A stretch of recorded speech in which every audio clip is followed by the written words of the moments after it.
anbiya'i wal mursalin wa ala alihi wa ashabihi ajma'in. Amma ba'du. Pada sore ini alhamdulillah kita atas perkenan Allah dapat melanjutkan pembahasan tentang tauhidullah, dan pada hari ini kita akan memasuki ke dalam kajian konten tentang tauhidullah. Maka tentu sebelum kita jauh masuk kepada wilayah-wilayah pembahasan tauhidullah, kita perlu memahami terlebih dahulu tentang makna dan pengertian tauhidullah. Tauhidullah itu berakar dari kata-kata wahada yuwahidu tauhidan, yaitu mengesahkan Allah dalam ibadah dan dalam penciptaan dengan meyakini keesaannya baik zat, sifat maupun perbuatannya. Pengertian ini selaras dengan penjelasan Allah di dalam surat Al-Baqarah, surat At-Taubah ayat 31, yang artinya, dan tidaklah mereka disuruh kecuali hanya menyembah Allah. Tidak ada Tuhan yang disembah selain Allah. Maha suci Allah dari apa yang mereka persekutukan. Kalau kita lihat dari pengertian ini, maka tentu satu gambaran bahwa tauhidullah ini merupakan esensi, inti, dan pusat dari seluruh ibadah, dari seluruh amal, dan dari seluruh diturunkannya tuntunan wahyu. Sebetulnya pusatnya ada di dalam ibadah kita kepada Allah semata, yaitu tauhidullah. Oleh karena itu, tauhidullah ini adalah satu prinsip yang sangat amat mendasar di dalam Islam, dan tidak ada perbuatan pun dapat diakui atau diridhoi oleh Allah tanpa dasar ketauhidan kepadanya semata. Maka nanti kita lihat ada beberapa dasar ketauhidan kepada Allah, yang tentu saja dasar-dasar ini merupakan landasan bagaimana kita bertauhid kepada Allah. Ada dua landasan. Yang pertama landasan akli. Akli itu akal, rasio, pengertian, atau juga terkait dengan kemampuan berpikir manusia. Maka ketauhidan kita secara akli dapat dilihat isyaratnya di dalam surat Al-Imran ayat 191 yang berbunyi, a'udzubillahi minasyaitonirrajim, inna fi khalqis samawati wal ard wa ikhtilafil laili wan nahari laayatil liulil albab alladzina yadhkurunallaha qiyaman wa qu'udan wa ala junubihim wa yatafakkaruna fi khalqis samawati wal ard rabbana ma khalaqta hadza batila subhanaka faqina adzabannar. Yang artinya adalah sesungguhnya di dalam penciptaan langit dan bumi, silih bergantinya siang dan malam, terdapat tanda-tanda ayat-ayat kebesaran Allah bagi orang-orang yang berpikir, yang memiliki akal dan pengertian. Siapakah mereka itu? Yaitu alladzina yadhkurunallaha qiyaman wa qu'udan, yaitu mereka orang-orang yang selalu mengingat Allah baik dalam keadaan berdiri, berbaring, ataupun tatkala berada di dalam keadaan duduk. Wa yatafakkaruna fi khalqis samawati wal ardh, dan dia juga selalu mengingat bagaimana diciptakannya langit dan bumi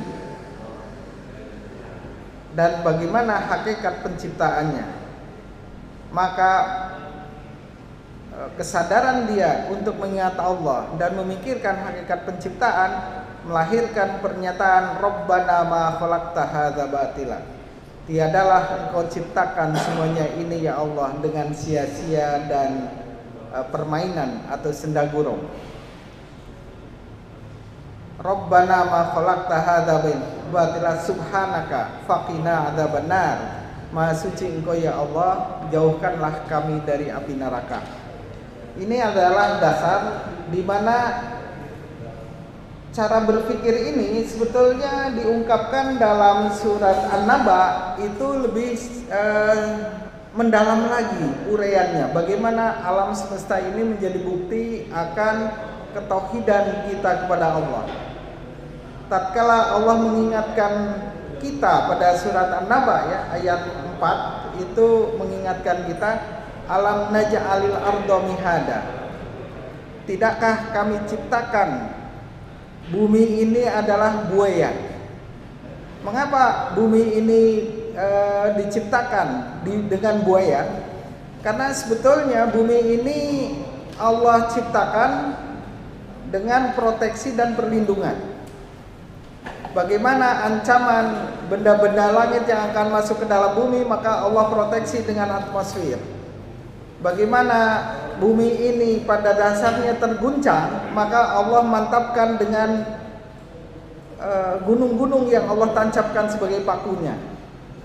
Bumi ini sebetulnya bulat, tapi Allah ciptakan seakan-akan dia datar terhampar.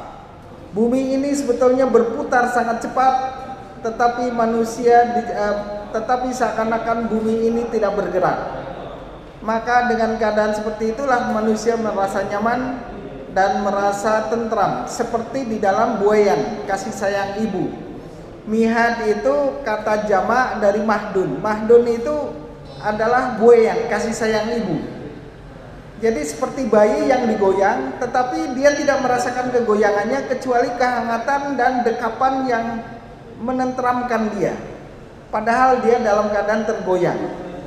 Bumi ini sebetulnya penuh risiko, penuh tantangan, tetapi Allah ciptakan dengan proteksinya sehingga nyaman. Bagaimana sinar matahari yang sebetulnya memancarkan ya, sinar ultraviolet yang bisa merusak alam ini, tapi dengan atmosfer yang Allah ciptakan pada lapisan-lapisannya, maka begitu masuk ke bumi, maka sinar matahari menjadi sinar yang memanfaatkan, yang memberikan manfaat dan memberikan guna bagi kita. Andai kata tidak Allah lindungi sinar langsung dari matahari ke bumi ini, tentu akan terjadi radiasi yang menghancurkan kehidupan. Itu alam naj'alil arda mihada wal jibala autada. Dan kami ciptakan gunung itu kan seperti autad. Autad itu pasak-pasak. Jadi bumi ini ditancap oleh pasak-pasak oleh Allah agar dia tenang dan seimbang wujud dan siklusnya. Karena memang fungsi gunung juga di samping menciptakan keseimbangan bumi, juga menciptakan satu siklus kehidupan yang lebih bervariasi dan menyuburkan kehidupan. Wal jibala autada wa khalaqnakum azwaja. Bagaimana kami ciptakan kalian berpasang-pasangan? Maka itu adalah rahasia Allah.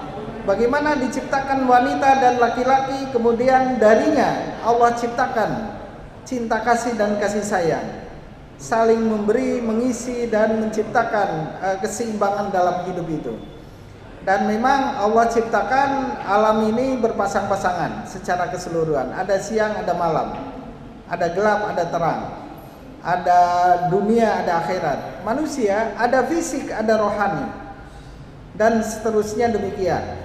Itulah tanda-tanda dari ayat-ayat Allah yang Allah perlihatkan kepada manusia, dan ayat-ayat tentang itu sangat banyak. Bagaimana nanti Allah ciptakan ya malam sebagai tempat istirahat, siang sebagai tempat usaha. Kemudian juga pada surat An-Naba itu keterangannya sangat terinci tentang bagaimana alam ini diciptakan sebagai tanda-tanda kebesaran yang telah Allah bentangkan kepada manusia.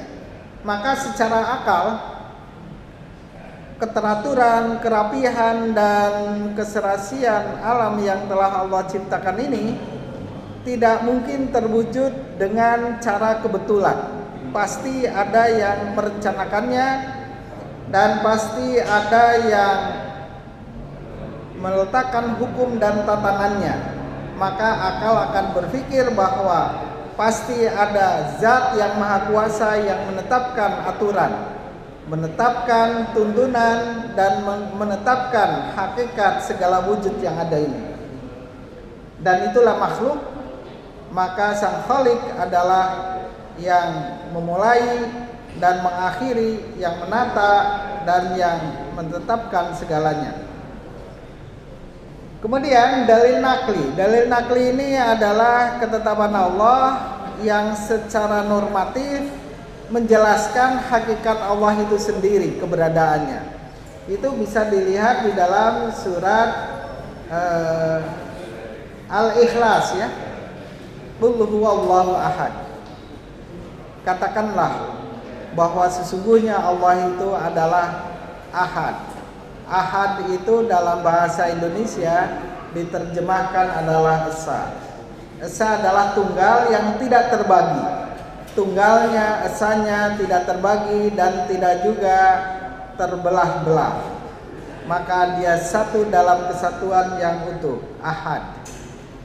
Allahus Samad. Allah juga zat yang maha perkasa ya. Somad itu arti dasarnya sesuatu yang sangat keras, yang sangat solid. Sehingga diartikan di dalam terjemahan Departemen Agama, As-Somad itu tempat bergantungnya makhluk. Jadi Allah Maha Esa dan tempat bergantungnya segala makhluk hanya kepada Allah. Untuk kembali, untuk meminta pertolongan, untuk mendapatkan rahmatnya, dan untuk mengetahui hakikat penciptaannya dan akhir dari perjalanannya. Maka Allah Samad, lam yalid walam yulad, tidak dilahirkan dan tidak melahirkan, tidak melahirkan dan tidak dilahirkan. Jadi Allah itu tidak beranak dan tidak diperanakan.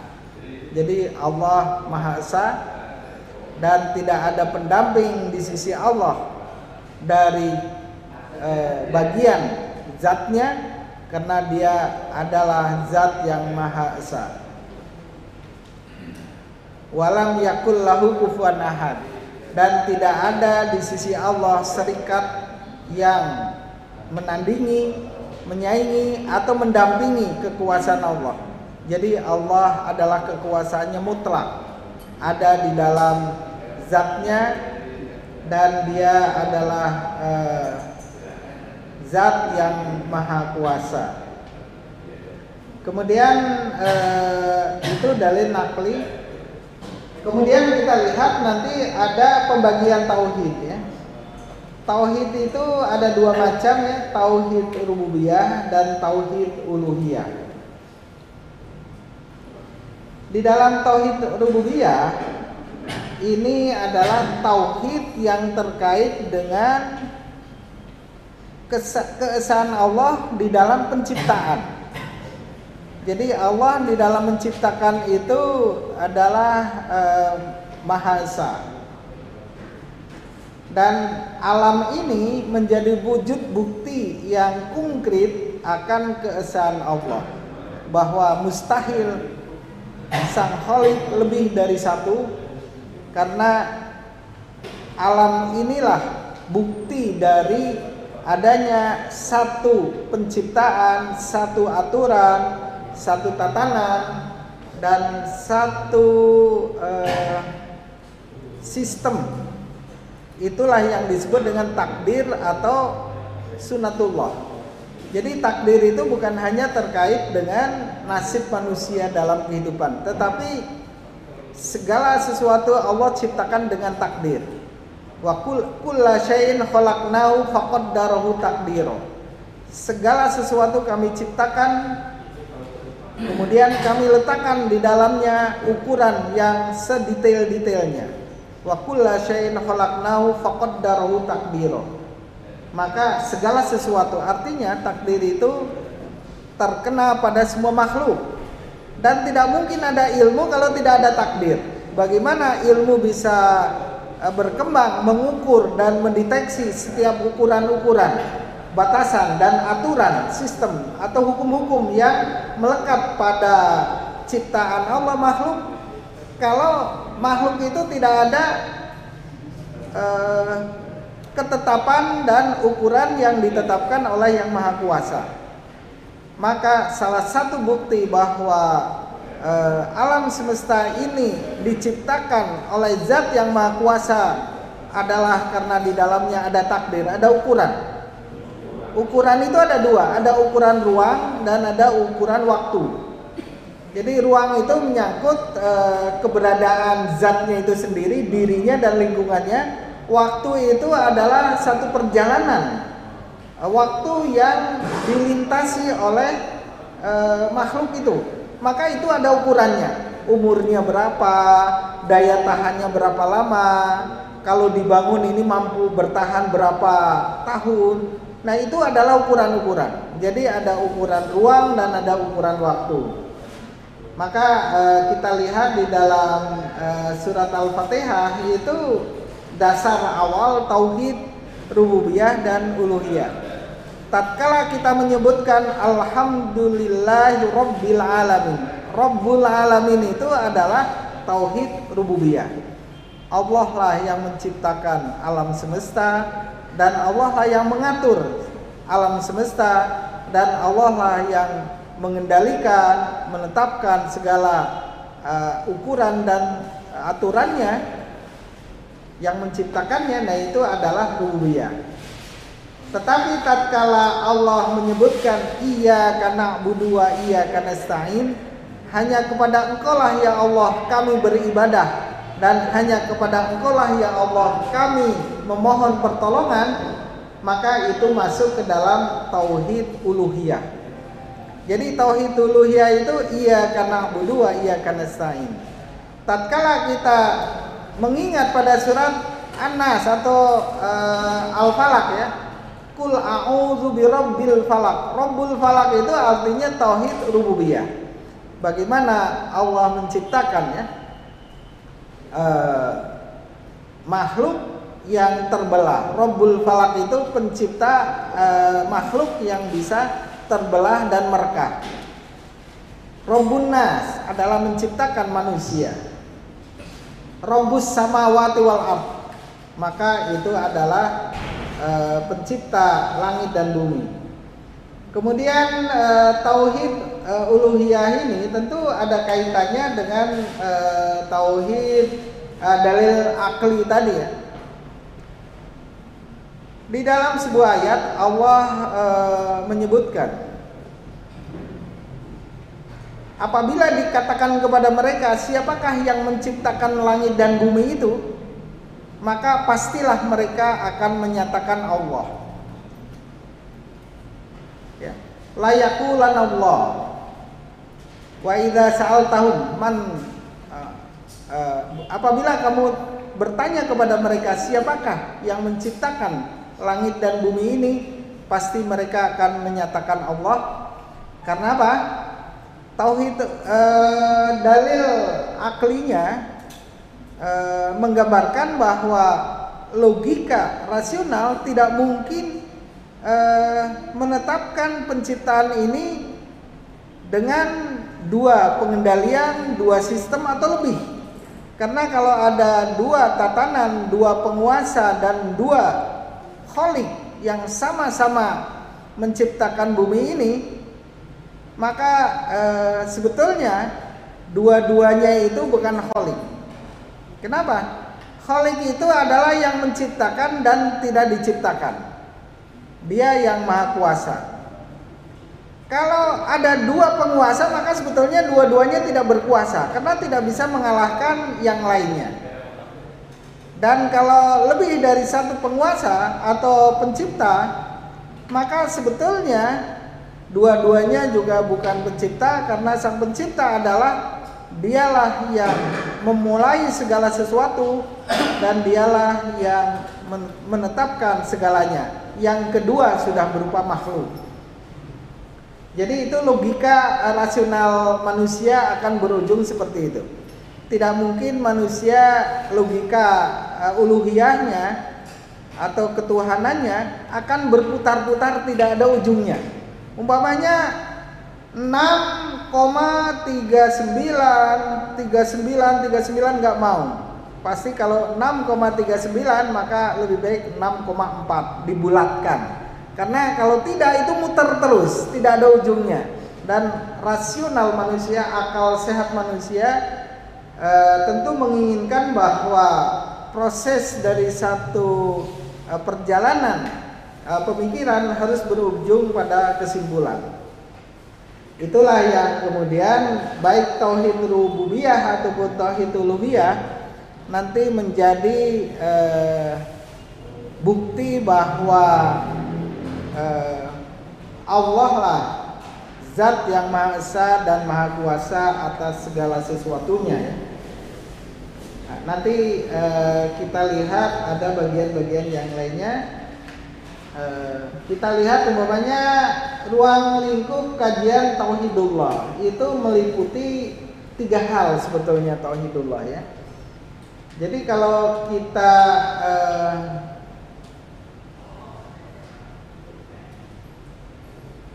cermati, maka ruang lingkup kajian tauhidullah itu ada nubuat, ada mughayabat.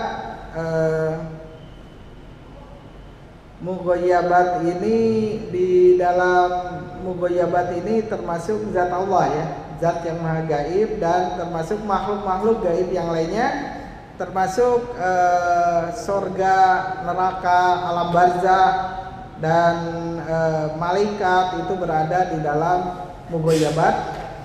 Mughayabat ini hal-hal yang kita ketahui karena memang hanya diberitakannya oleh Al-Quran atau oleh wahyu. Jadi mughayabat kita tidak mungkin tahu kalau wahyu tidak menerangkan kepada kita. Contoh umpamanya bagaimana keadaan manusia yang berada di alam kubur, maka kita tidak akan tahu kecuali Allah yang memberitahukan kepada kita bagaimana keadaan mereka yang ada di alam kubur sebelum datangnya kiamat. Dan bagaimanakah keadaan di akhirat nanti, surga dan neraka, maka kita tahu karena diberitahu oleh Sang Khalik kepada kita. Itu mughayabat. Kalau nubuat itu tentang kenabian. Kenabian ini adalah fungsi dan peran nabi ya. Pribadi, fungsi dan peran nabi. Karena fungsi nabi adalah pembawa wahyu, penyampai kebenaran. Peran nabi adalah menjadi contoh di dalam mewujudkan, memanifestasikan tuntunan Allah. Maka contoh konkret yang dilakukan nabi adalah menjadi peran yang harus dilakukan oleh seorang nabi untuk menuntun umatnya.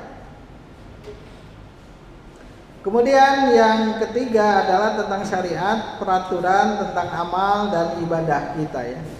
Ini tentu hanya rahasia Allah saja, karena turunnya wahyu ini termasuk hal yang bersifat syariat dari Allah, dan itu rahasia dari Allah. Kemudian yang selanjutnya ya, fungsi tauhid dalam kehidupan. Fungsi yang pertama adalah membebaskan manusia dari perbudakan mental dan penyembahan kepada sesama makhluk. Jadi dengan adanya tauhid kepada Allah, maka manusia harus menghindarkan diri menyembah, beribadah kepada makhluk, sesama makhluk, sekalipun itu yang disebut dengan orang suci, yaitu nabi. Kenapa? Karena di dalam Al-Quran, tatkala Allah menyebutkan ya, penyembahan itu menggunakan kata aku ya. Wa ma khalaqtul jinna wal insa illa liya'budun. Tidaklah aku ciptakan manusia dan jin kecuali hanya untuk menyembah kepadaku. Jadi tatkala Allah menggunakan kata aku, maka tidak boleh ada zat lain dan tidak dibenarkan oleh Allah ada zat lain yang hadir bersamanya atau ikut serta bersama Allah tatkala Allah menyebutkan kata aku. Wa ma khalaqtul jinna wal insa illa liya'buduni. Tidaklah aku ciptakan manusia dan jin kecuali untuk beribadah padaku. Maka dari itu beribadah menggabungkan juga beribadah kepada malaikat, beribadah kepada orang-orang suci, beribadah kepada benda-benda keramat, itu juga bentuk dari penyimpangan ketauhidan. Karena selain Allah adalah makhluk dan Allah menegaskan ibadah hanya kepada Allah, maka penyembahan kepada selain Allah dan penyertaannya di dalam beribadah kepada Allah disebut dengan kemusyrikan. Kemudian Allah juga mengajarkan emansipasi manusia dari nilai-nilai palsu yang bersumber pada hawa nafsu, gila kekuasaan, dan kesenangan sensual belaka. Jadi tentu saja Allah mengajarkan nilai-nilai hakiki manusia ya, yang benar dari nilai-nilai palsu yang bersumber pada hawa nafsu, gila kekuasaan, dan kesenangan yang sensual belaka. Artinya bertauhid kepada Allah juga hanya menjadikan syariat, tuntunan, dan ajaran Allah satu-satunya pegangan yang dijadikan tuntunan hidupnya. Bagaimana kalau bersamaan dengan tuntunan Allah ada aturan lain yang hadir ya? Sebetulnya kalau kita cermati ya, umpamanya di Indonesia ya, kita kan ada agama Islam, tapi di samping agama Islam ini kan ada UUD 45, ada Pancasila. Bagaimana seperti itu? Maka kita nanti mencermati bahwa nilai-nilai yang ditetapkan berdasarkan hidup bersama-sama, maka tetap menjadi acuan hidup bersama. Tetapi sebagai seorang muslim secara pribadi dia harus komited dengan nilai-nilai Islam. Umpamanya ketetapan tentang Piagam Madinah. Piagam Madinah itu kan mengatur kehidupan umat beragama, karena di situ ada agama Yahudi, ada agama Nasrani, ada agama yang penyembah berhala, dan juga ada agama-agama yang lainnya. Di dalam kehidupan beragama pada sistem kehidupan yang ditetapkan Nabi dengan Piagam Madinah, maka berlaku ketetapan bersama. Tapi tatkala ada panggilan kewajiban individu sebagai seorang muslim, maka dia harus menunaikan ketetapan-ketetapan Allah sebagai tuntunan bagi orang-orang beriman. Haji, saum, sholat, zakat, dan sebagainya. Karena itu ketetapan yang telah Allah tuntunkan. Kemudian yang ketiga, fungsi tauhid itu adalah membangun frame of thought ya, kerangka berpikir di dalam pengembangan ilmu pengetahuan dan teknologi. Kalau kita lihat pada akhir-akhir ini ya, di mana pertemuan antara pengembangan ilmu pengetahuan dan teknologi dengan dengan iman, pertemuannya adalah di dalam tauhidullah. Itu menurut Ismail Razi Al-Faruqi. termasuk juga para ilmuwan muslim yang datang kemudian akhir-akhir ini seperti Naqwim Alatas dan yang lain-lainnya itu memiliki pandangan yang sama bahwa pertemuan antara ilmu pengetahuan dan teknologi di dalam tauhid itu di dalam tauhid rububiyah. Tauhid rububiyah itu mengatur bagaimana Allah menciptakan makhluknya dengan sistem dan aturan dan manusia menggalinya menjadi ilmu. Maka tatkala tauhid rububiyah itu kuncinya satu. Tatkala ilmu dikembangkan dan dikaitkan dengan Allah, selesai, berarti ilmu itu sudah nyambung kepada Allah. Jangan sampai ilmu dikembangkan seakan-akan terlepas dari sang penciptanya. Jadi tatkala ilmu dikembangkan, di dalamnya tetap ada fikir dan zikir kepada Allah. Itu saja. Nah, tetapi nanti fikir dan zikir itu berimplikasi pada 3 aspek ya. Ada aspek ontologis, ada aspek epistemologis, dan ada aspek aksiologisnya. Ontologisnya di mana? Ontologisnya itu tatkala melihat alam semesta ini yang tidak pernah terlepas kehadirannya dengan wujud Allah. Itu kira-kira gitu ya.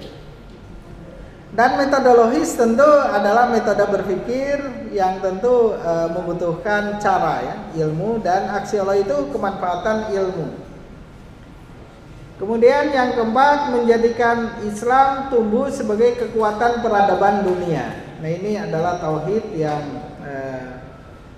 dengan penuh kesadaran bahwa bumi ini adalah diciptakan dari Allah, maka dimanapun tanggung jawab untuk mengembangkan nilai-nilai Islam adalah kewajiban bersama.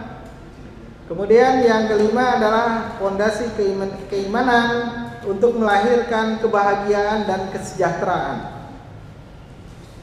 Tatkala tuntunannya dilaksanakan secara konsisten.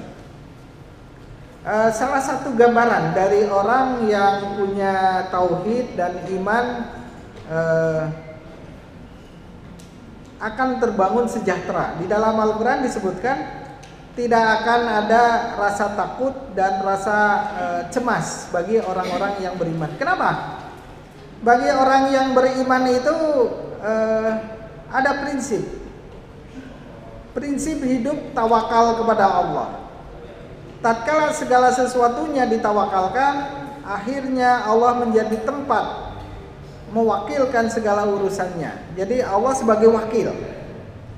Dan bagi Allah, apapun kondisi yang dilalui manusia, kalau Allah sudah menjadi tempat dia bertawakal, maka kebaikan yang akan datang. Sekalipun dia diuji oleh Allah, tapi dia sabar, maka kesabaran itu akan menghapus dosa-dosa, memberikan rahmat, dan akan memberikan ya, jaminan kebaikan di akhirat nanti. Jadi tatkala manusia itu bertawakal kepada Allah, maka dia telah menjadi orang yang terhindar dari bisikan setan ya. Di dalam surat Al-Kahfi disebutkan wa annahu laisa lahu sultan 'alal ladzina amanu wa 'ala rabbihim yatawakkalun. Jadi ada 2 ayat yang menyebutkan setan tidak mungkin menggoda manusia. Yang pertama bagi orang yang bertawakal, yang kedua bagi orang yang ikhlas.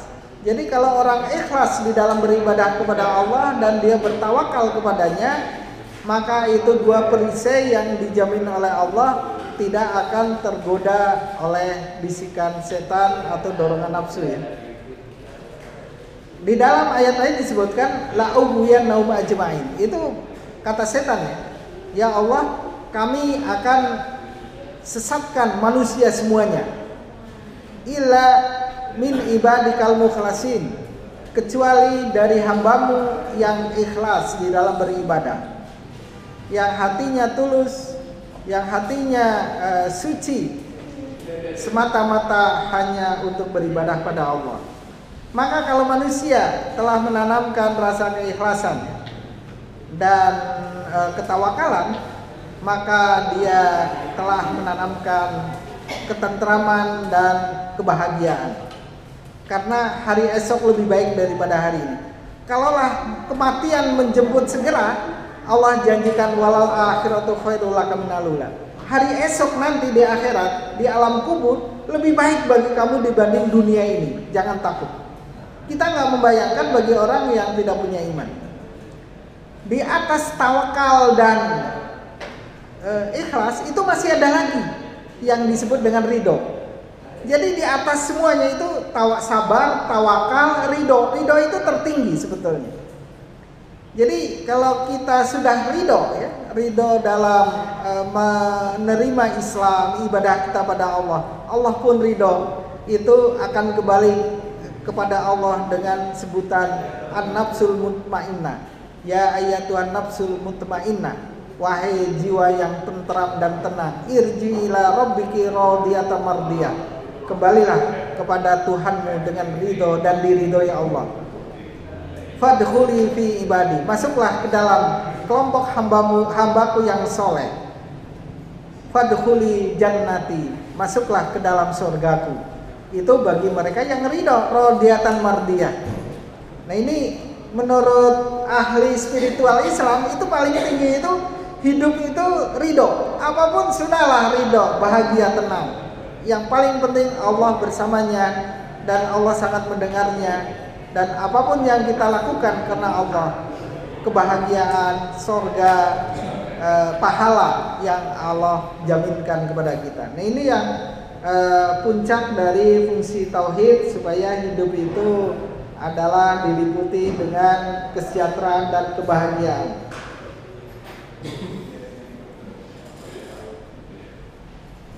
Nah oleh karena itu yang keenam, mengajarkan kepada umat Islam supaya menjadikan Allah sebagai pusat kesadaran intelektual dan rohani, ya. Ini tentunya kesadaran intelektual dan kesadaran rohani manusia itu harus selalu terpusat pada Allah dalam setiap langkah dan pijakan hidupnya. Jadi kalau Allah sudah hadir, ya, di dalam akal dan rohani kita dan menyatu dalam kebersamaan, hidup akan terasa bahagia, ya, karena hangat, ya, tidak pernah kesepian, tidak akan resah dan tidak akan merasa hampa hidup ini. Itulah tantangan hidup di zaman modern, tatkala mengejar, ya, kenikmatan indrawi atau kenikmatan jasmani. Itu sebetulnya adalah kenikmatan yang bersifat artifisial saja, karena kulit-kulitnya dari kehidupan, hakikatnya belum tersentuh. Maka nanti kita lihat karakteristik manusia bertauhid itu ada 5, ya. Yang pertama, memiliki komitmen utuh pada Allah, ya, pada Tuhannya. Ini kan akidah itu. Jadi selalu komited, karena di dalam hatinya transaksi tidak pernah berhenti. Di dalam setiap langkahnya ada doa, di dalam setiap usahanya ada tawakal, dan setiap amal dan ibadahnya ada keikhlasan. Jadi itulah yang disebut dengan komitmen utuh pada Allah. Kemudian yang kedua, menolak pedoman hidup yang datangnya bukan dari Allah, ya. Jadi ada pedoman hidup secara individual, secara keimanan yang harus menjadikan acuan, pertaruhan. Jadi tatkala kita jadikan tuntunan Allah, ya, yaitu wahyu dan hadisnya, maka pada saat itulah Allah menjadi penjaminnya, karena Allah lebih dekat dari urat nadi kita. Wa nahnu aqrabu ilaihi min hablil warid. Dan kami, kata Allah, lebih dekat kepada manusia daripada urat lehernya. Kenapa Allah menggunakan kata-kata nahnu, kami? Karena yang lebih dekat kepada manusia bukan hanya Allah. Malaikat, Raqib dan Atid itu juga sangat dekat, bisa mencatat niat manusia, keluhan manusia, betikan hati manusia tercatat. Sehingga Allah melibatkan makhluknya. Tetapi Allah jauh lebih dari itu. Segala hal yang belum diniatkan pun Allah sudah mengetahui bahwa itu akan diniatkan. Dan Allah Maha mengetahui segalanya, segala sesuatu yang akan terjadi ataupun yang sudah terjadi. Jadi Allah menggunakan nahnu, wa nahnu aqrabu ilaihi min hablil warid, dan kami lebih dekat kepada manusia dari urat lehernya. Artinya Allah pun melibatkan makhluk untuk mencatat, untuk mendekat kepada manusia lebih dekat dari rohnya, yaitu malaikat. Ada malaikat raqib, ada malaikat atid ya, yang selalu mendampingi manusia, mencatat amal manusia, bukan saja yang fisik, tetapi juga yang batin ya, niat dan segala doa yang terucap ataupun yang tersimpan di dalam hati. Kemudian yang ketiga adalah karakteristik manusia bertauhid itu bersifat progresif, selalu melakukan penilaian terhadap kualitas hidupnya, adat istiadatnya, tradisi dan paham hidupnya.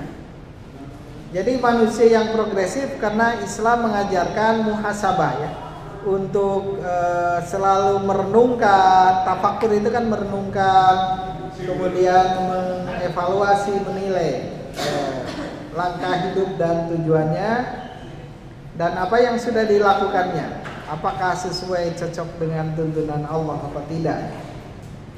Kemudian yang keempat adalah tujuan hidupnya jelas ya.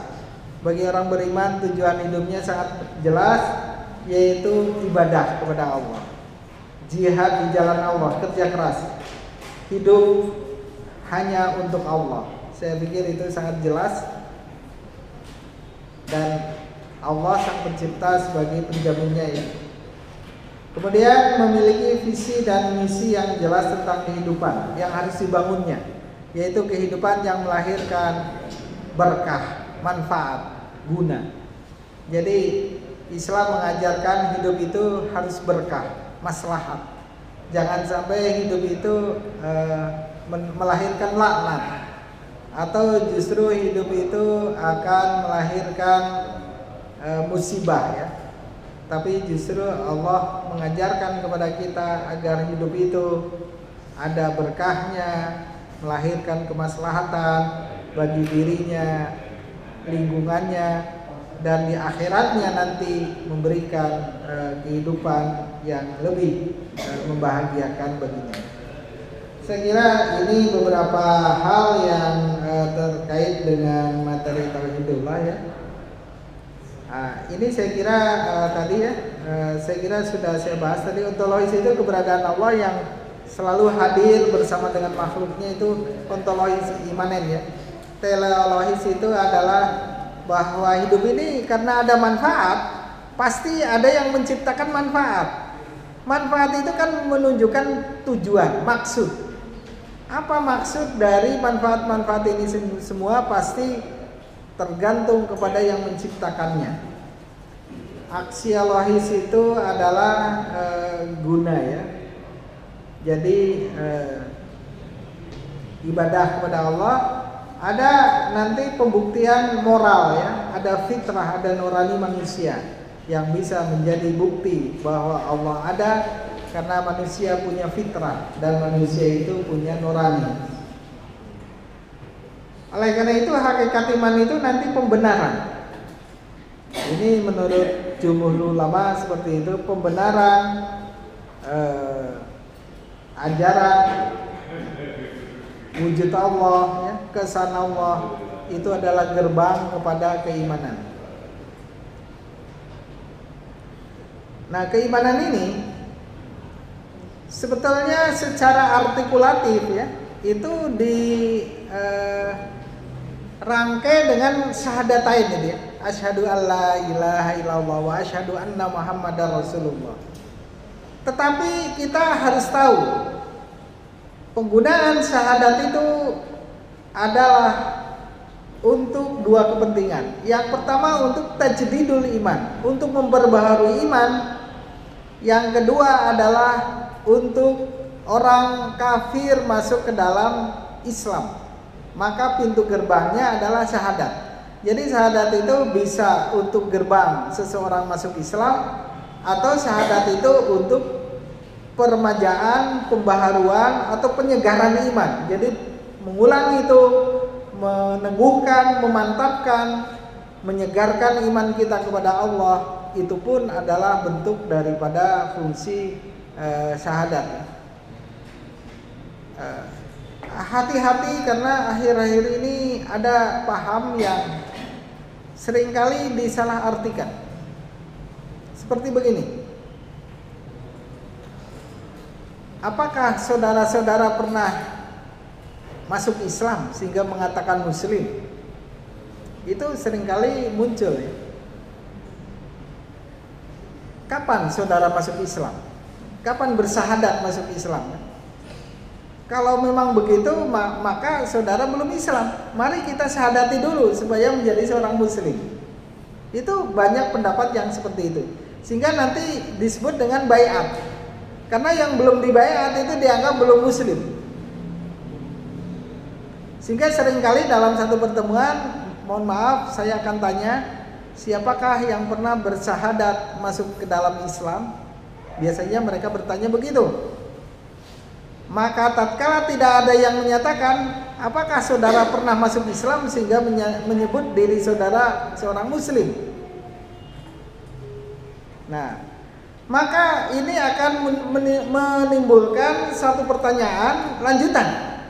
Kalau begitu, keislaman saudara perlu segera dimulai. Maka marilah kita mulai. Saya akan mensyahadati satu persatu. Nah, itu mulai masuk ke dalam baiat. Itu terjadi kesalahgunaan atau kesalahtempatan syahadat untuk orang-orang yang dari sejak kecil sudah berada di lingkungan Islam. Kenapa? Islam itu mengajarkan prinsip dasar manusia dilahirkan itu fitrah. Berbeda dengan agama Nasrani umpamanya. Prinsip dasar manusia lahir itu membawa dosa.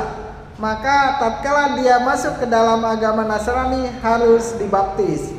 Kalau Islam, begitu lahir dalam keadaan fitrah dan dia sudah menegakkan fitrahnya itu tanpa ada usaha pernah keluar dari fitrahnya itu, maka dia tidak perlu bersyahadat lagi karena dia tinggal menegakkan fitrah terus. Jadi putra putri Nabi itu nggak pernah ada yang disyahadati. Para sahabat nggak pernah, karena syahadat itu bukan untuk orang-orang yang sudah menegakkan iman Islamnya dari sejak lahir karena lingkungan atau karena orang tua. Kapan saudara masuk Islam atau kita masuk Islam? Sejak kita diciptakan oleh Allah.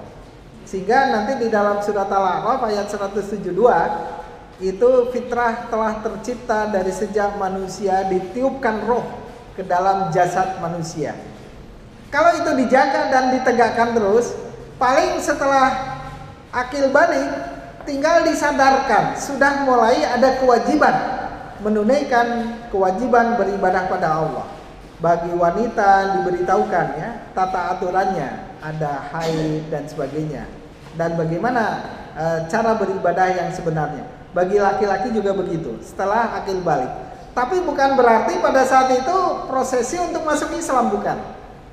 Hanya menegaskan bahwa dia sudah masuk ke dalam wilayah taklif, kewajiban dia yang harus ditegakkan, disadarkan dengan segala prasyarat yang harus dipenuhinya. Jadi hakikat iman itu pembenaran saja.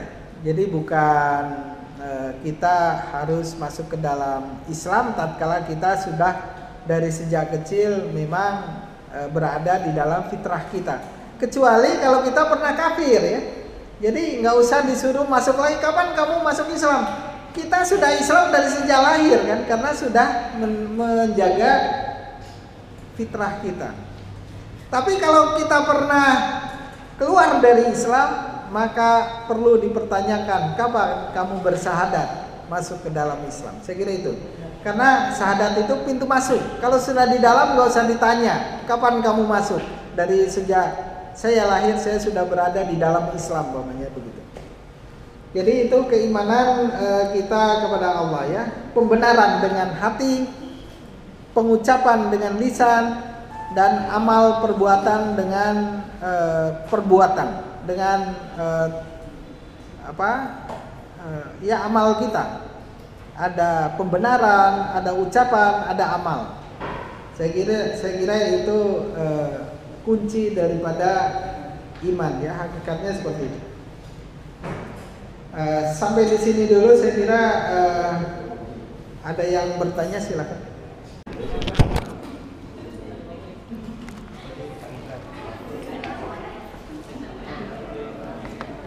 Pak, punten Pak, miring. Geser biar kelihatan bapaknya.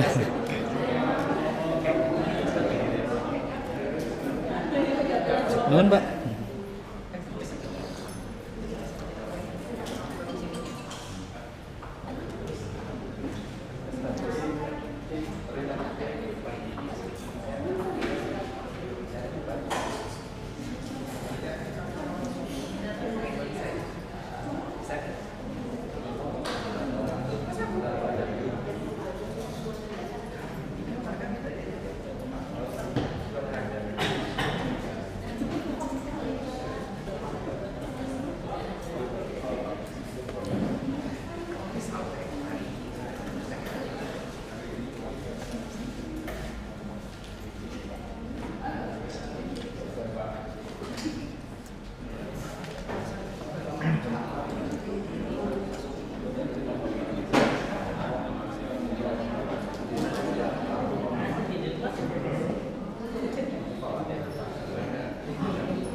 Ya, kita mulai lagi apa yang sudah kita bahas tadi.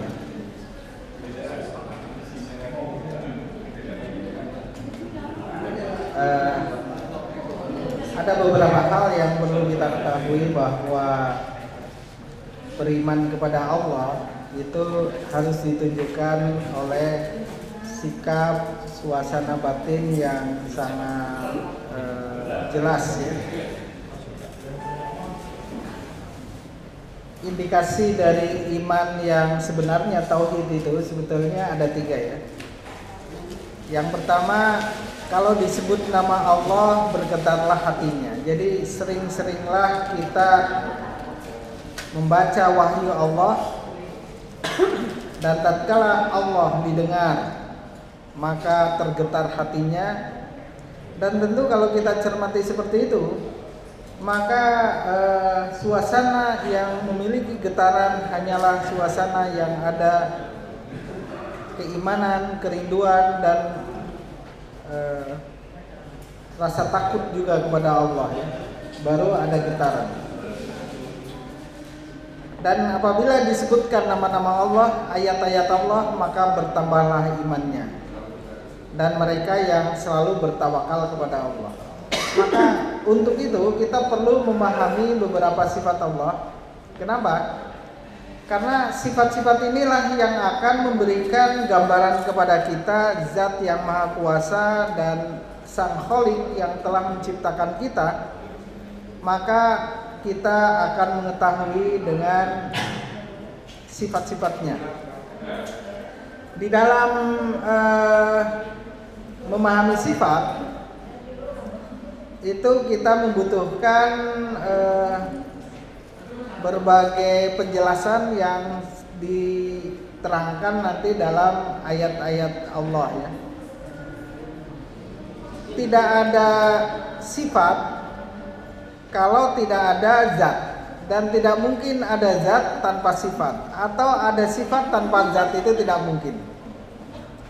Maka tatkala kita menyebutkan sifat-sifat Allah, maka itu mengindikasikan bahwa zatnya itu seperti sifat-sifat yang ada di dalam keterangan-keterangan Al-Quran itu ya. Yang pertama, Allah itu bersifat qidam. kidam itu terdahulu, artinya Allah tidak dibatasi oleh waktu. Dia bermula dengan permulaan yang tidak diawali oleh yang lainnya, sekalipun makhluk yang manapun dan yang bagaimanapun. Jadi Allah adalah kidam, terdahulu, karena ada dan wujudnya itu mendahului segala yang ada, dan dia bersifat azali. Azali itu adalah yang pertama, yang utama, dan yang terdahulu. Itu azali, kidam. Jadi kalau ditanya mana duluan, waktu atau Allah, tentu Allah duluan, karena waktu itu diciptakan oleh Allah. Jadi bagi Allah tidak terikat oleh waktu, termasuk tidak terikat oleh ruang. Jadi dia maha terdahulu. Maka ini sesuai dengan surat Al-Hadid ayat 3. Dialah Allah yang awal dan yang akhir, wal awwalu wal akhiru wal zahiru wal batin, wa huwa ala kulli syai'in alim, ya, wa huwa alim. Kalau kita cermati seperti ini, maka Allah itu menggambarkan zat yang tentu sangat berbeda dengan makhluk, karena makhluk itu adalah zat yang terikat oleh ruang dan waktu. Selalu dia hadir karena ada awal waktu di mana kehadirannya itu bisa diukur dengan waktu. Kemudian yang kedua, Allah itu baqo. Baqo itu kekal. Kekal itu tidak mengalami keruksakan, dan Allah itu tidak mengalami kehancuran. Dia wujudnya kekal abadi. Dan ini terdapat di dalam surat Al-Hadid ayat 3, ya. Jadi Allah itu kekal dan abadi. Kemudian yang ketiga, Allah itu berbeda dengan makhluk. Artinya Allah itu tidak menyerupai makhluknya, tidak bisa diserupai dan tidak menyerupai, karena sungguhnya Sang Khalik itu zat yang maha sempurna, yang maha mulia, yang dengan sifat kemuliaannya, keagungannya, dia menunjukkan bahwa sifatnya itu melebihi dari semua makhluk yang ada. Maka dia tidak mungkin diserupai oleh makhluk yang terbatas, sementara Allah itu zat yang tidak terbatas.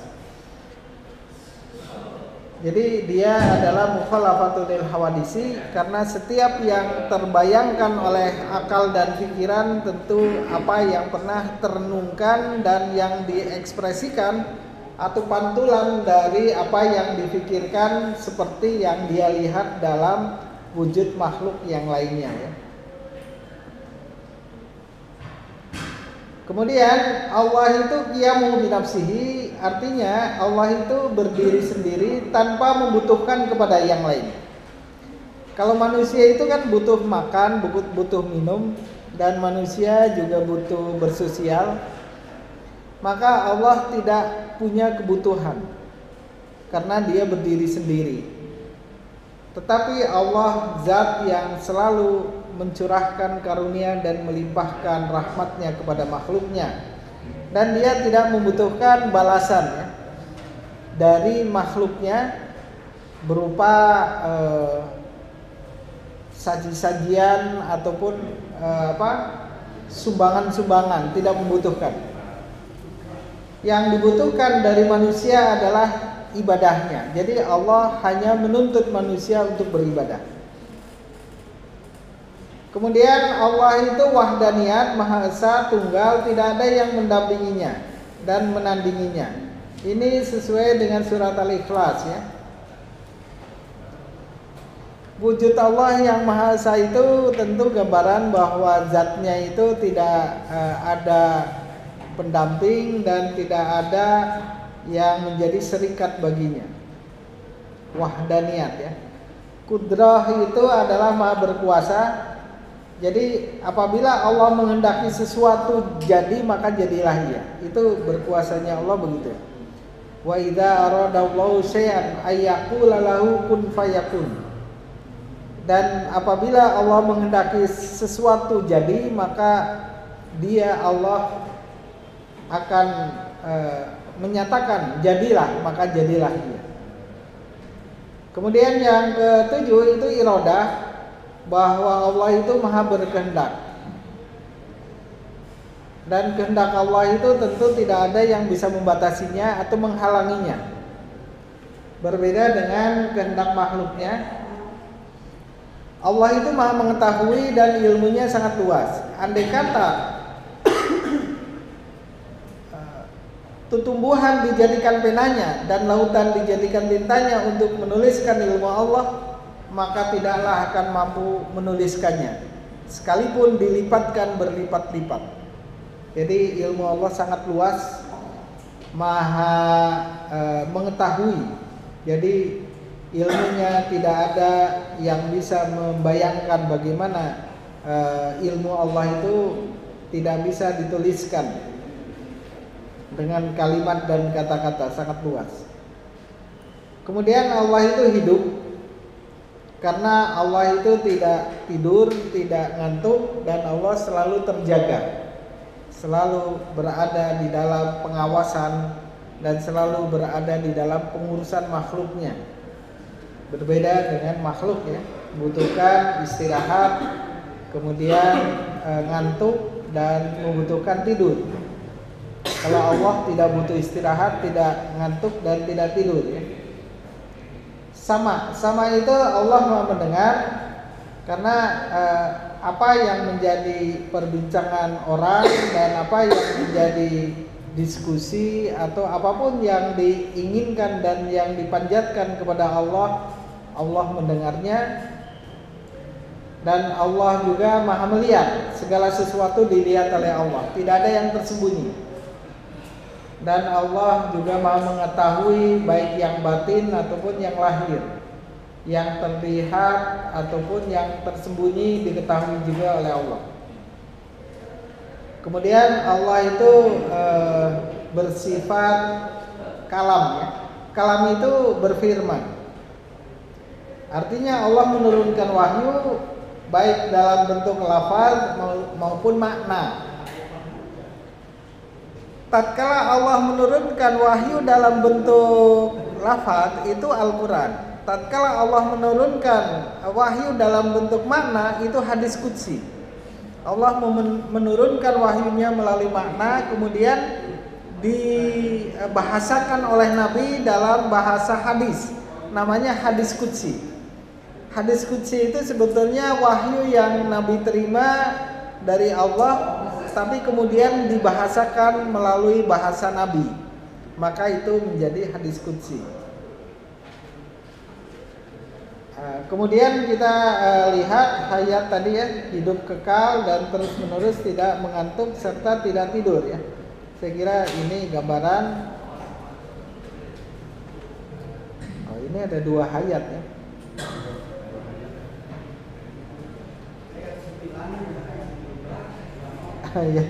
Ayat 9, ayat 17 ya.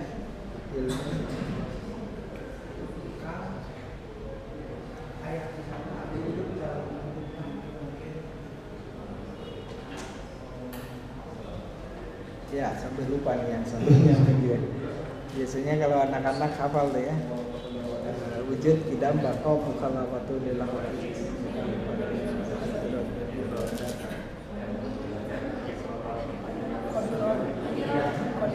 Oh, qadir. Ya, kudrat.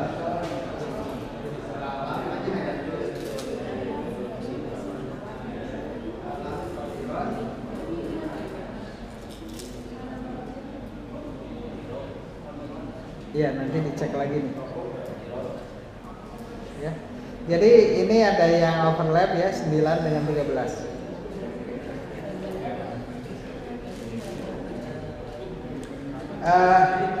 Kalau kita lihat dari sifat-sifat Allah yang 13, Sebetulnya ini klasifikasi para ahli kalam yang menyimpulkan dari sifat-sifat Allah yang tidak terbatas itu disimpulkan kira-kira 13. Tapi menurut Ibnu Taimiyah, sifat Allah itu minimal 99 yang terungkap di dalam Asmaul Husna ya.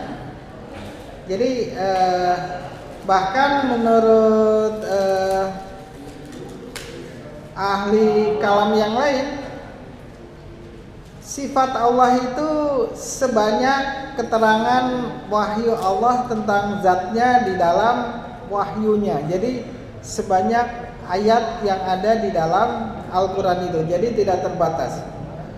Paling tidak dengan sifat ini kita memiliki satu gambaran bahwa zat yang kita sembah, yang kita ibadahi itu zat yang maha kuasa, zat yang maha agung, zat yang maha berilmu dan sebagainya, yang jelas semuanya itu membedakan dengan makhluknya. Kemudian di dalam Al-Quran sendiri diterangkan bagi orang-orang yang beriman itu diterangkan dalam sebuah ayat, wujuhu yawma idzin nadhirah wa ila rabbiha nadhirah. Dan pada hari itu orang-orang beriman wajahnya berseri-seri dan kepada Tuhannya dia melihat. Jadi bagi orang yang beriman itu akan melihat Allah. Hanya persoalannya melihatnya itu bagaimana dan apa yang dilihatnya. Apakah yang dilihatnya itu wujud Allah seutuhnya? Apakah yang dilihatnya itu janji-janji Allah dan kenikmatan-kenikmatan yang dijanjikannya? Ataukah yang dilihat dari Allah itu adalah lambang keagungan dan kebesarannya? Disitulah para ulama berbeda pendapat.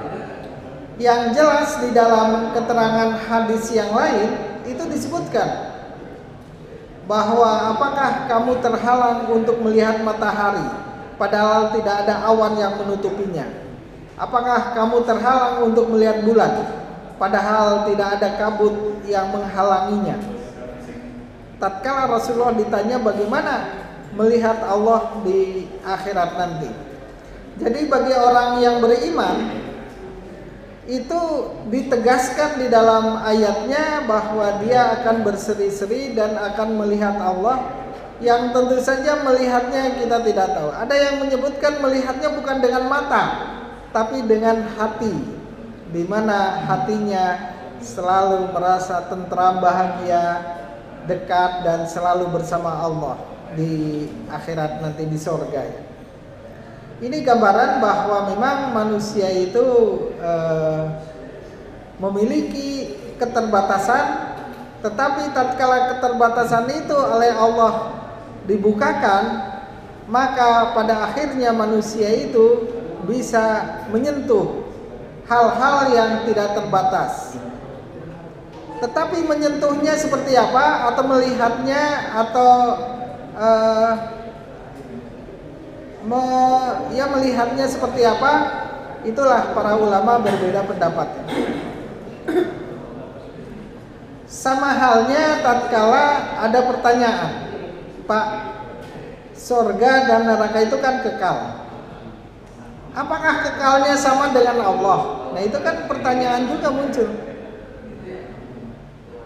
Jadi di dalam pembahasan ilmu tauhid, surga dan neraka itu kekal yang dikekalkan oleh yang maha kekal. Oleh karena itu kekalnya surga tentu tidak sama dengan kekalnya Allah.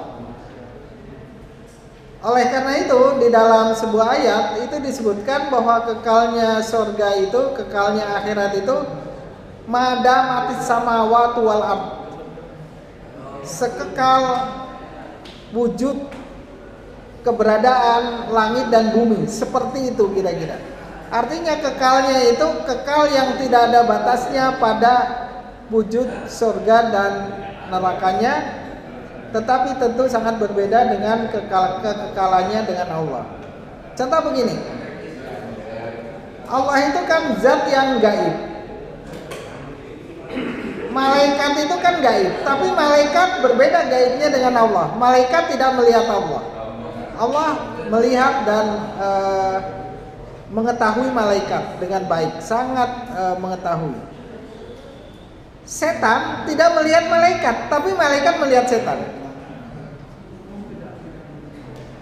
Sebaliknya ya, jin tidak melihat setan, tapi setan melihat jin. Sebaliknya kita tidak melihat setan ya, tapi setan melihat kita.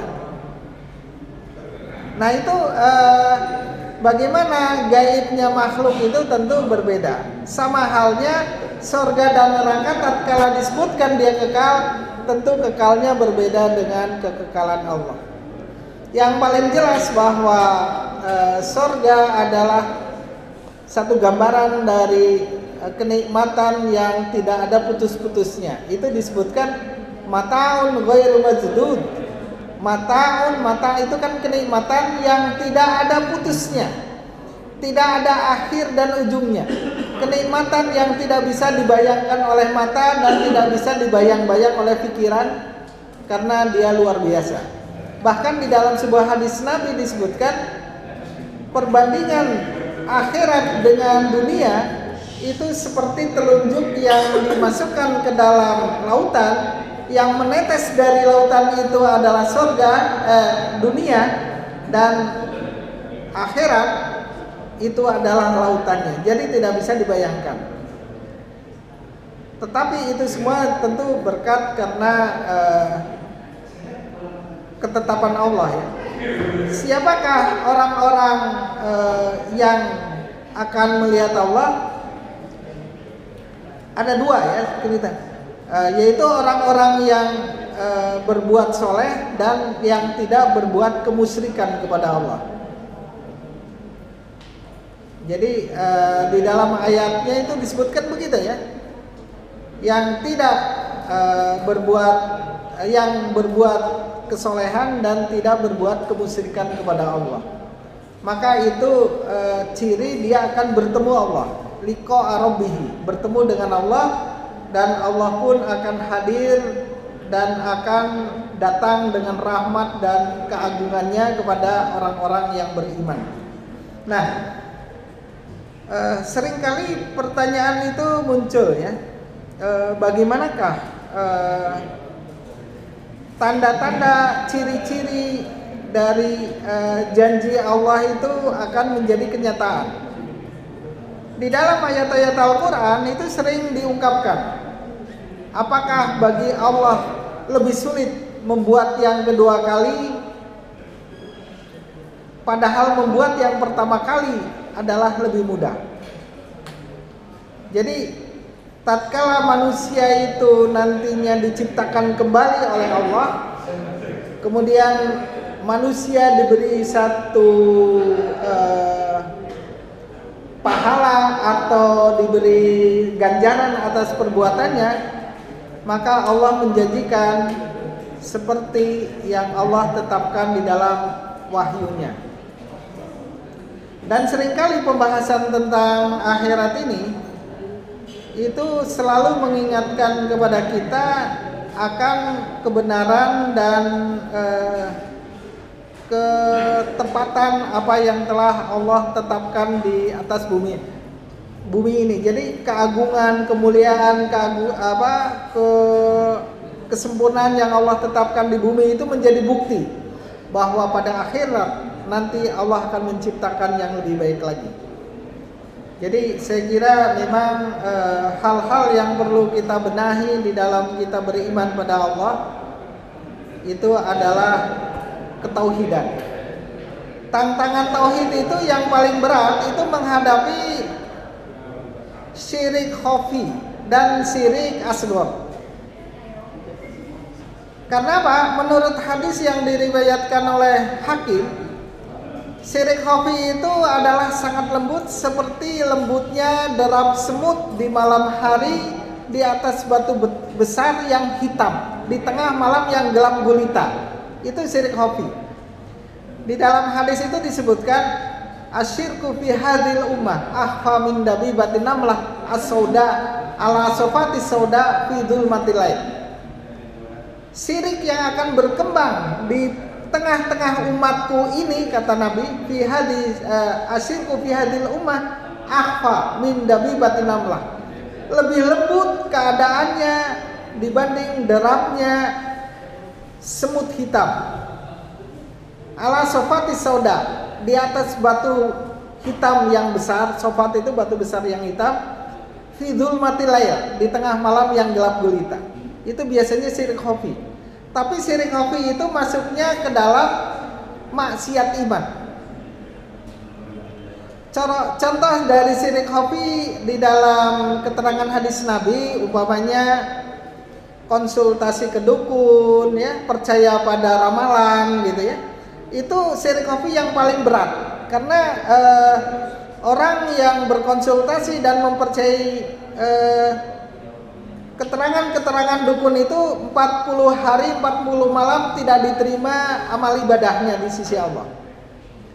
Yang kedua itu disebut dengan tamimah. Tamimah itu bentuk-bentuk jimat. Jadi jimat itu zaman dulu ada tombak, ada keris, alat-alat perang, ya. Kemudian juga beberapa aksesoris yang digunakan manusia untuk menolak bala dan sebagainya. Kalau zaman sekarang, menurut para ulama tauhid, ya, jimat itu sudah lebih canggih lagi, ya. Teknologi sudah bisa menjadi jimat. Otak manusia bisa menjadi jimat, mengatasi segalanya, ya. Bahkan menurut Muhammad Qutb, jimat itu bentuknya sudah sangat real, konkret. Uang sudah bisa menjadi jimat. Bahkan anjing pun sudah bisa menjadi jimat, karena dianggap dengan adanya anjing maka akan menyelamatkan orang secara mutlak dari pencurian dan kejahatan. Maka tatkala penyandaran kepada kekuatan selain Allah secara mutlak, itu sudah merupakan bentuk-bentuk dari kemusyrikan, namanya tamimah. Kemudian ada yang ketiga, di zaman Nabi itu disebut tatoyur. Tatoyur itu menganggap sial atau menganggap untung kepada benda-benda yang dianggap memiliki mahis untuk memberikan kemanfaatan kepada manusia selain Allah. Jadi umpamanya pohon, kemudian kalau alamat sial itu bisa berbentuk tanda-tanda, ya. Ini yang halusnya di mana? Di masyarakat kita itu masih banyak mempercayai tanda-tanda. Umpamanya pas mau pergi ke Jakarta ada ular lewat di depannya, wah ya alamat sial nih. Saya nggak akan melanjutkan. Kemudian mata satu berkedip terus, wah ini ada tanda katanya. Dan sebagainya, itu tandanya banyak. Bahkan bunyi-bunyi burung itu disebut tatoyur juga. Tatoyur itu kan disebut dari sesuatu yang toirah itu kan burung. Kalau tatoyur itu mempercayai berita-berita burung, ya, yang dianggap punya tanda-tanda. Bahkan pada zaman kita itu angka-angka, ya. Coba kalau ke Pasar Baru itu tidak ada lantai 13 atau lantai 7. Tahu-tahu dari 6 kok langsung 8, mana 7-nya kelewatan terus, ya. Karena ada kepercayaan kepada angka-angka. Itu namanya tatoyur. Jadi Islam itu melarang, ya, kepercayaan kepada tatoyur, karena satu pintu untuk memasuki wilayah-wilayah mistis yang tidak diajarkan Allah dan Rasulnya. Jadi kalau sudah ke mistis atau mahis, nah itu sudah ada sinyal-sinyal syirik khafi, hati-hati. Kemudian syirik khafi juga percaya kepada kekuatan makhluk halus, ya. termasuk arwah dan sebagainya, sehingga menggunakan khodam, kemudian ada yang menggunakan tenaga makhluk yang lainnya. Harus hati-hati karena sungguhnya perbuatan-perbuatan dari makhluk-makhluk yang disebut, coba dibaca surat Jin ayat 3 ya. Wa kana rijalun minal insi ya'udzuuna bi rijalin minal jinni la yazidu wajadu rohaqo. Jadi tidaklah menambahkan bagi mereka kecuali dosa. Jadi tatkala orang itu meminta pertolongan kepada bentuk-bentuk jin, itu tidaklah menambah baginya kecuali adalah dosa, kecuali adalah kemaksiatan. Jadi tidak usah meminta perlindungan dan bantuan ya kepada semacam itu, karena begitulah penjelasan Allah. Sekalipun di kalangan mereka ada makhluk yang muslim ya, muslim di antara makhluk-makhluk sebangsa jin itu. Nah, inilah yang barangkali perlu kita mantapkan, karena apa? Di dalam keimanan kita kepada Allah itu harus pusat inti dari ketauhidan kita itu kan iyyaka na'budu wa iyyaka nasta'in. Jadi itu saja. Karena sesungguhnya tatkala kita menegaskan keimanan itu, kita telah berada di dalam ridha Allah, dan Allah pun akan sangat dekat dengan kita, dan kita akan masuk ke dalam ketetapan hamba Allah yang soleh dan hamba Allah yang telah bertauhid dengan sebenar-benarnya.